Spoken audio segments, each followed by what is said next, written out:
música e imágenes de paisajes argentinos, empujando la tranquera para que recorramos el segundo tramo. Y lo vamos a hacer con otro amigo de la experimental INTA Marco Juárez, el ingeniero Enrique Alberione, con quien hace un tiempito no hablamos. ¿Cómo te va, Enrique? Hola Ernesto, muy buen día. Y se nos vino una campaña de trigo que mejor olvidar. ¿Qué es lo que fue el trigo pasado o qué es lo que no fue? Sí, la verdad que fue una campaña para el olvido, pero bueno, de todo hay que tomar lectura, ¿no es cierto? Y de alguna manera lo que nos tiene que quedar es que todos tuvimos un esfuerzo desde nuestra parte, productores, asesores, para llevar el cultivo de trigo a una producción que esperábamos que fuera y verdaderamente no fue, por la condición climática que no la conocíamos cómo se iba a desarrollar y finalmente fue una condición climática extrema. Una condición climática extrema y que hoy podemos ver lo que sucedió sobre los cultivos implantados, porque hubo heladas, hubo grandes temperaturas. Yo te diría, arrancaría por el final. Con datos de la Secretaría de Agricultura, la Bolsa de Cereales de Rosario, hablan de que la producción final de trigo fue de 12 millones de toneladas, un 15% por debajo de lo producido en anteriores campañas. La superficie de siembra también se redujo mucho a nivel país el año pasado porque verdaderamente no había condiciones de humedad en el suelo apropiadas para la siembra del cultivo. Eso se redujo en 800.000 hectáreas, es decir, un 15% por debajo de lo que se había sembrado en la campaña 2021. El rendimiento promedio del cultivo se ubicó en 23 quintales.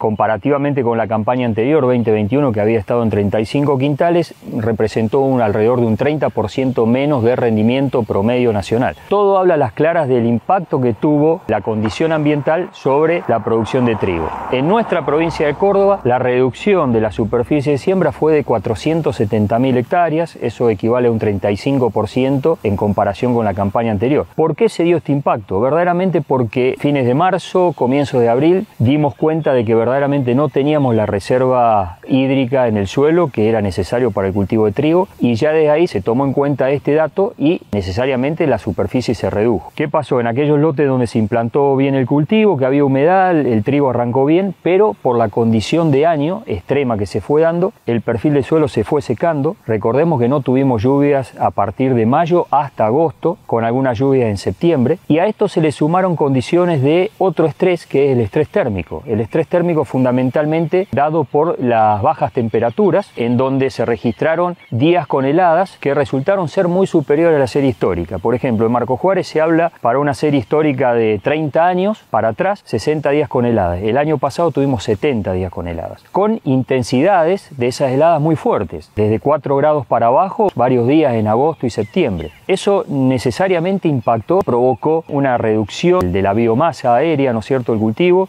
reducción en tamaño, menor número de espigas, menor número de granos por espiga y finalmente menor rendimiento. Números que asustan, guarismos que nunca los vimos en lo que hace a reducción de pérdida y de rendimiento. Y cambió, el clima cambió, no lo podemos manejar, pero la naturaleza es así y cambió. Sintéticamente, y después vamos a volver sobre el tema más adelante, lo que produjo este cambio, ¿alcanza para tener un escenario, un perfil como el que debemos tener para la siembra? Vos te estás refiriendo al acumulado de precipitaciones que se han dado durante los meses de verano. Si bien hay registros en enero acá en la zona de Marco Juárez de alrededor de 100 milímetros, 50 milímetros en febrero y los 100 milímetros o un poco más que llovieron durante el mes de marzo, es un acumulado de precipitaciones importantes, pero yo creo que no termina de alcanzar todavía para estar tranquilos para la siembra del trigo. Pensamos que en el suelo tiene que haber alrededor más o menos en 1,5 metros, 2 metros de profundidad, que es la profundidad que se hace en los muestreos para determinar agua útil, entre 150 y 200 milímetros. ¿Cuánto de esa agua precipitada fue efectivamente al suelo? No lo sabemos todavía, pero vale aclarar de que los cultivos en ese momento estaban en su ciclo vegetativo, todavía creciendo o reproductivo, y eso hizo de que consumieran esa agua, así que cuánto de eso finalmente quedó como excedente en el suelo no lo sabemos aún. Lo que creo sí es que